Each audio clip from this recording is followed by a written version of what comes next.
মই শিক্ষাৰ্থীসকল মই লাষ্ট ক্লাছত তোমালোকক ৰিভিজন এক্সাৰসাইজৰ কেইটামান কুৱেশ্যনছ কৰি দিছোঁ আজি মই তোমালোকক প্ৰশ্ন নম্বৰ 9 পৰা কেইটামান অংক কৰি দিম প্ৰশ্নটো হ'ল P/Q হিট প্ৰকাশ কৰা আৰু মন কৰিবা এইটো বহুত ইম্পৰ্টেণ্ট কুৱেশ্যন হয় এক্সামত সাধাৰণতে এনেকুৱা ধৰণৰ কুৱেশ্যন আহে ইয়াতে যিটো সংখ্যা দিয়া আছে সেইটো হৈছে 0.81 দুইটাৰ ওপৰত ডট আছে বা এইটো তোমালোকে মোৰ কনভিনিয়েণ্টলি বেছি কনভিনিয়েণ্ট হয় লিখিবলৈ এইটোৰ ওপৰত বাৰটো লিখিলে আৰু তোমালোকে বাৰ দিয়াৰ অৰ্থটো জানা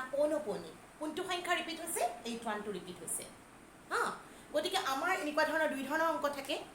এটা হৈছে ঠিক দশমিকৰ পিছৰ পৰা ৰিপিটেশ্যন ষ্টাৰ্ট হয় আৰু এটা তোমালোকৰ দশমিক বিন্দুৰ ঠিক পিছৰ পৰা ৰিপিটেড নাম্বাৰটো ষ্টাৰ্ট নহয় এই দুই ধৰণৰ নিয়মৰ অংক আমি কৰিম ইয়াতে হৈছে দশমিক বিন্দুৰ ঠিক পিছৰ পৰা ৰিপিটেশ্যন ষ্টাৰ্ট হৈছে ডিটেইলছত তোমালোকে চেপ্টাৰ 1ত অলৰেডি কৰিছা মই আকৌ মনত পেলাবৰ কাৰণে কৰি দিছোঁ ই আছিলে তোমালোকে প্ৰথমতে এই সংখ্যাটো ধৰি লৈ এটা মেথড কৈছোঁ আৰু বহুত বেলেগ বেলেগ মেথড আছে ধৰা হ'ল মই ধৰি ল'লোঁ এইটো সংখ্যা 0.81 দুইটাৰ ওপৰত বাৰ দিছোঁ মোৰ ডিষ্টিংক্ট হ'বৰ কাৰণে x বুলি ধৰি ল'লোঁ এতিয়া তোমালোকে জানা বা এইটো উল্টাকে লিখি ল'লোঁ ধৰা হ'ল x ইকুৱেল টু এইটো এতিয়া এইটো সংখ্যাক মই কেনেকৈ লিখিব পাৰোঁ এক্সপাণ্ড কৰিলে 81টো ৰিপিট হৈছে কাৰণ 81ৰ ওপৰত বাৰ আছে 81 অন্ততঃ তিনিবাৰ লিখি ল'বা মই আগতেও কৈছিলোঁ ডট দিবা ডট দিব নাপাহৰিবা কাৰণ ডট আছে কাৰণ কুৱেশ্যনটো সাৱধি নহয় পৰিসমাপ্ত নহয় অপৰিসমাপ্ত পুনৰাৱৰ্তিত গতিকে আমি ডট দি ল'লোঁ এতিয়া তোমালোকৰ নেক্সট ষ্টেপটো হ'ল তুমি 1 নম্বৰ সমীকৰণটো অৰ্থাৎ এইটো এটা সমীকৰণ হ'ল 1 নম্বৰ সমীকৰণটো যিহেতু দশমিকৰ ঠিক পিছৰ পৰা ৰিপিটেশ্যন ষ্টাৰ্ট হৈছে তেতিয়া তুমি কি কৰিবা 1ৰ পিছত যেইটা সংখ্যা ৰিপিট হৈছে 1ৰ পিছত সিমানটা শূন্য দি তুমি দুইফালে পূৰণ কৰা মই আকৌ ৰিপিট কৰিছোঁ দশমিকৰ ঠিক পিছৰ পৰা যেহেতু ৰিপিটেশ্যন ষ্টাৰ্ট হৈছে তুমি এতিয়া এই 1 নম্বৰ সমীকৰণটো এনেকুৱা সংখ্যাৰে মাল্টিপ্লাই কৰিব লাগিব যাতে তোমালোকৰ কিমান 1ৰ পিছত কেইটা শূন্য দিব লাগিব যেইটা সংখ্যা ৰিপিট হৈছে ইয়াতে দুটা সংখ্যা ৰিপিট হৈছে গতিকে তুমি 1ৰ পিছত দুটা শূন্য অৰ্থাৎ 100 দি 1 নম্বৰ সমীকৰণটোক মাল্টিপ্লাই কৰা বাওঁহাতত আছে x এতিয়া তোমালোকে 1ৰ পিছত যেহেতু তোমালোকৰ দুটা সংখ্যা ৰিপিট হৈছে 1ৰ পিছত দুটা শূন্য দি লৈ পেলাই তুমি পূৰণ কৰা বাওঁপক্ষ আৰু সোঁপক্ষ বাওঁপক্ষ কৰিলে আমাৰ এইটো কি পাম এইফালে x আছে গতিকে 100 দি পূৰণ কৰিলে হৈ গ'ল 100x এইফালে যেতিয়া তুমি 100 দি পূৰণ কৰিবা তুমি জানা যে দশমিক বিন্দুটো কি হ'ব সোঁহাতলৈ দুবৰ পিছুৱাই যাব অৰ্থাৎ এই সংখ্যাটো হৈ যাব তোমালোকৰ 81.8181 বা ডট আছে মোৰ যেহেতু এটা তিনিযোৰ লিখিছোঁ মই সেইকাৰণে মিলাবৰ কাৰণে এইটো তিনিযোৰ কৰি দিলোঁ এইটোক মই মাৰ্ক কৰিলোঁ নাম্বাৰ 2 এতিয়া তোমালোকে দেখিছা যে ইয়াতে তোমালোকৰ এইটো আছিলে দশমিকৰ পিছৰ পৰা ৰিপিটেশ্যন এইফালে দশমিকৰ পিছৰ পৰা ৰিপিটেশ্যন গতিকে মই যদি বিয়োগ কৰি দিওঁতো নাইকিয়া হৈ যাব হয়নে গতিকে আমি কি কৰিম এইটো নিয়ম তুমি সদায় মনত ৰাখিবা 2ৰ পৰা 1 নম্বৰ সমীকৰণটো তুমি মাইনাছ কৰি দিয়া কৰিলে কি পাবা এইফালে হ'ল 100x মাইনাছ x আৰু এইফালে কি হ'ব 81 মাইনাছ 0 আৰু এইখিনিটো কেঞ্চেলেই হৈ যাব তাৰমানে থাকি গ'ল 81 দশমিক বিন্দুৰ পিছৰ সংখ্যাখিনি জানাই নহয় দশমিকটো মিলাই ল'ব লাগে বাকী অংশ কেঞ্চেল যাব গতিকে 100 মাইনাছ x হৈ গ'ল তোমালোকৰ 99x আৰু এইফালে থাকিলে তোমালোকৰ 81 তেতিয়া তোমালোকে x ৰ ভেলুটো ওলাই দিয়া x ইকুৱেল টু কিমান হ'ব 81/99 যদি কাটাকাটি যায় কাটাকাটি কৰি দিয়া অৰ্থাৎ এইটো কাটাকাটি যাব 9ৰে আৰু এইফালে হ'ল 11 তাৰমানে তোমালোকে x মানে কিমান পালা 9/11 এইটো হ'ল তোমালোকৰ P/Q আকৃতিত প্ৰকাশ হৈ গ'ল তাৰমানে তোমালোকে এইখিনি লাষ্টত লিখি দিব পাৰা এটাকে 0.81 বাৰ ইজ ইকুৱেল টু 9/11 এইটো হ'ল তোমালোকৰ আনচাৰটো একেধৰণে মই তোমালোকক নেক্সট কুৱেশ্যনটো কৰি দিছোঁ ইয়াৰে 2 নম্বৰটো ইয়াৰে 2 নম্বৰ কুৱেশ্যনটো হ'ল তোমালোকৰ 0.188ৰ ওপৰত ডট আছে মই ডিষ্টিংক্ট হ'বলৈ বাৰটো লিখি দিছোঁ এই কথাটোত মন কৰা তোমালোকৰ দশমিকৰ ঠিক পিছৰ পৰা ৰিপিটেশ্যন ষ্টাৰ্ট হোৱা নাই 8টো ৰিপিট হৈছে যিহেতু 8ৰ ওপৰত বাৰ আছে গতিকে মই সংখ্যাটো তোমালোকৰ আগৰ দৰে আকৌ লিখি লওঁ দেই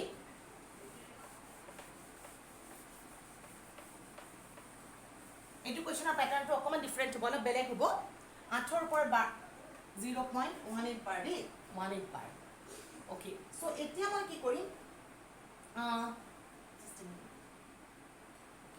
চ' এতিয়া 8টো ৰিপিট হৈছে তাৰমানে মই এইটো লিখিব পাৰোঁ 0.1888 মই তোমালোকক অলৰেডি কৈছিলোঁ অন্ততঃ তিনিবাৰ লিখিবা xটো লিখি লোৱা লাগিলে এতিয়া তোমালোকৰ আগৰ দৰে আগৰ কুৱেশ্যনটোলৈ কনভাৰ্ট কৰি ল'ব লাগিব তাৰমানে কেনেকুৱা ধৰণৰ কৰি ল'ব লাগিব এনেকুৱা কৰিবা যাতে দশমিকৰ ঠিক পিছৰ পৰা ৰিপিটেশ্যন ষ্টাৰ্ট হয় হা মানে সেইটোক আমি ষ্টেণ্ডাৰ্ড ফৰ্মত ধৰি ল'লোঁ চ' এতিয়া মই জানিলোঁ দশমিকৰ পিছত যদি ৰিপিটেশ্যন ষ্টাৰ্ট কৰিব লগা হয় মই 1 নম্বৰ সমীকৰণটোক 1ৰ পিছৰ লাগে দশমিক বিন্দু তাৰমানে 1ৰ পিছত এটা শূন্য দিবা অৰ্থাৎ 1 নম্বৰত তুমি 10ৰে পূৰণ কৰা বাওঁফালটো হৈ গ'ল 10x আৰু সোঁহাতটো কি হৈ যাব এইটো 1ৰ পিছুৱাই যাব 1.888 এনেকুৱা কৰি হ'ল এইটোক তুমি নাম্বাৰ কৰিলা 2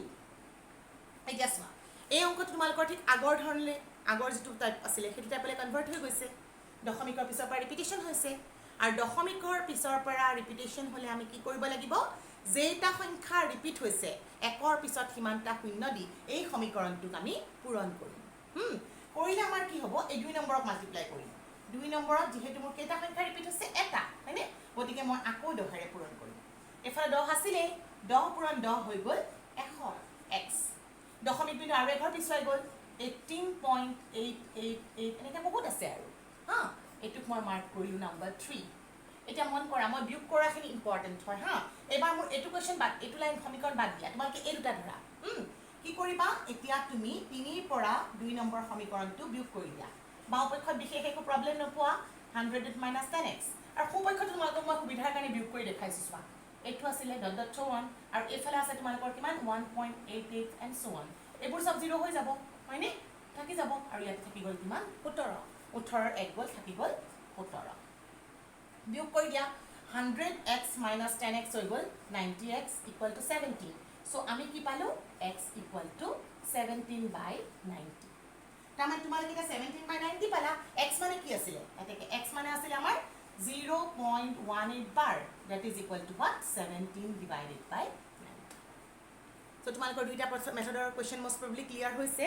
ঠিক আছে বাৰু মই তোমালোকক এনেকুৱা এইটো 3টা 4 নম্বৰ প্ৰশ্নটো কৰি দিছোঁ 3টো তোমালোকে নিজেই কৰিবা দেই আৰু এটা কৰি দিছোঁ যাতে তোমালোকৰ বেছি ক্লিয়াৰ হৈ যায় একদম বেছিকটো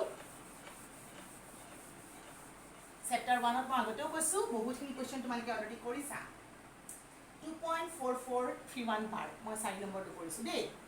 2.4431ৰ দুইটাৰ ওপৰত বাৰ আছে দুটাৰ ওপৰত ডট দি দিয়া আছে কিতাপত মোৰ ডিষ্টিংক্ট হ'বৰ কাৰণে মই বাৰ দি দিছোঁ একেই কথা বুজায় হা গতিকে মই এইটো আগৰ দৰে ধৰি ল'লোঁ কিমান ধৰা হ'ল মই এইটো এক্স বুলি নাম দি ল'লোঁ মোৰ এক্স কৰিলে সুবিধা হয় কাৰণে নাম দি কৰোঁ দেই একেটা মেথডকে কৰি আছোঁ হ'ল ইয়াতে তুমি ডিষ্টিংক্ট প্ৰিচাইজ মানে ভালকৈ লিখিবা বহলাই লিখিলে এইটো কি হ'ব 2.44 ৰিপিট কোনটো আছে 31 বাৰ গতিকে মই অন্ততঃ 3 বাৰ লিখি ল'লোঁ অন্ততঃ 3 বাৰ লিখিব কৈছোঁ তোমালোকৰ সুবিধাৰ কাৰণে দেই 1 নম্বৰ মাৰ্ক কৰিলোঁ এতিয়া তোমালোকৰ নেক্সট ষ্টেপটো হ'ল তুমি দশমিকৰ পিছৰ পৰা যিহেতু ৰিপিটেশ্যন ষ্টাৰ্ট হোৱা নাই তুমি দশমিকৰ ঠিক পিছৰ পৰা ৰিপিটেশ্যন হোৱাকৈ সংখ্যাৰে পূৰণ কৰিব লাগিব কেইটা পিছুৱাব লাগে 2 ঘৰ হয়নে গতিকে মই 1 নম্বৰক কিহেৰে মাল্টিপ্লাই কৰিম যিহেতু 2 ঘৰ পিছুৱাব লাগে 100ৰে মাল্টিপ্লাই কৰিম হৈ গ'ল এইটো কিমান 100x 2 ঘৰ পিছুৱাই যাব এইটো হৈ গ'ল 244 ৰিপিটেশ্যন ষ্টাৰ্ট হৈ গ'ল দশমিকৰ ঠিক পিছৰ পৰা মাৰ্ক কৰিলোঁ নাম্বাৰ 2 আগতে কোৱাৰ দৰে দশমিক দিব নাপাহৰিবা দেই এইবাৰ তোমালোকৰ যিহেতু দশমিকৰ পিছৰ পৰা ৰিপিটেশ্যন ষ্টাৰ্ট হ'ল 2 নম্বৰ সমীকৰণ চোৱা আকৌ 1ৰ পিছত কেইটা শূন্য দিব লাগিব ডিচাইড কৰা ইয়াৰ পৰা ৰিপিটেশ্যন যেটা সংখ্যা হৈছে সিমানটা শূন্য দিয়া দুটা সংখ্যা ৰিপিট হৈছে গতিকে আকৌ 100 দি পূৰণ কৰা 100ক 100ৰে পূৰণ কৰিলে কি পাই যাম তোমালোকৰ 10,000 1ক 10 কত 10,000 পালোঁ আৰু এইটো মাইনাছ কৰিলে গম পাই চাই যে এইখিনি কি হৈ যাব 2 ঘৰ মাইনাছ কৰিব হোৱা নাই মোৰ সৰি মই 2 ঘৰ আৰু পিছুৱাই যাব 24431 ৰিপিটেশ্যনৰ পিছৰ সংখ্যাখিনি মই 3 বাৰ মিলাবৰ কাৰণে লিখি ল'লোঁ নাম্বাৰ 3 এইবাৰ মই বিয়োগ কৰিম হা 3ৰ পৰা 2টো বিয়োগ কৰিম সদায় তাৰমানে তোমালোকৰ ৰিপিটেশ্যন দশমিকৰ পিছৰ পৰা ষ্টাৰ্ট হোৱা পৰ্চনটো বিয়োগ কৰিব লাগে হা গতিকে মই এফালে পালোঁ 10,000x - 100x আৰু এফালেতো এইখিনি আৰু এইখিনি একে আছে কেঞ্চেল যাব গতিকে মোৰ মাইনাছ কি কৰিব লাগিব 24431ৰ পৰা 244 মাইনাছ কৰিব লাগিব এইটো 1 ধাৰলৈ কৰিলোঁ 11 11ৰ 4 গ'ল 7 2 থাকিল 12 8 1 4 2 কিমান পালোঁ 24187 মই পালোঁ সংখ্যাটো 24187 পালোঁ এইফালে মাইনাছ কৰোঁ 0 0 এই দুটা শূন্য মই লিখি ল'লোঁ 100 99x this is equal to 24187 গতিকে x ইকুৱেল টু মই কিমান পালোঁ x ইকুৱেল টু পালোঁ 24187 ডিভাইডেড বাই 9,900 কাটা কাটি গ'লে কাটা কাটি কৰি দিবা আৰু নগ'লে ঠিকে আছে এনেকৈ ৰাখি দিবা হা গতিকে আল্টিমেটলি তোমালোকে কুৱেশ্যনটো কি কৰিব পাৰা এক্সৰ ঠাইত মানটো বহুৱাই দিয়া এক্স মানে কি আছিলে 2.4431 বাৰ that is equal to আমি পালো 241879900 p by q আকৃতিত প্ৰকাশ কৰা হৈ গ'ল এইটো মই তোমালোকক আগতেও কৈছোঁ বহুত ইম্পৰ্টেণ্ট কুৱেশ্যন খুব ভালদৰে ক্লিয়াৰ কৰি ল'ব ট্ৰাই কৰিবা হ'ব মই আজি এইখিনিতে থৈছোঁ থেংক ইউ